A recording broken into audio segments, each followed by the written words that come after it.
share the waters of the Colorado River and its tributaries. In the foreground is the Colorado River. Rising in the snow-capped Rocky Mountains, the river flows 1,400 miles through mountains and desert toward the Gulf of California. In the background lie the Great Mojave Desert and Death Valley.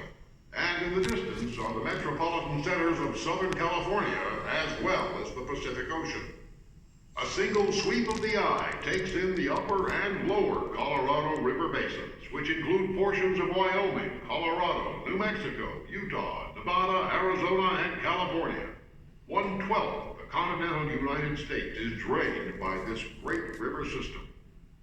The Colorado, for centuries, was one of the world's wildest rivers.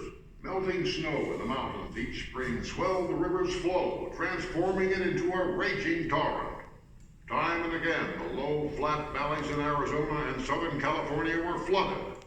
Then, as the river receded, millions of tons of topsoil were deposited on the land, creating fertile deltas as rich as anywhere on Earth. Early settlers, recognizing the fertility of the soil, irrigated the valleys directly from the river.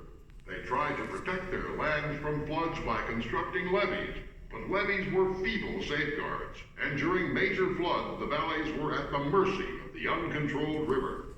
The worst flood disaster occurred in 1905, when the river broke through the headworks of the Alamo Canal and poured into the Imperial Valley in Southern California to form the Salton Sea.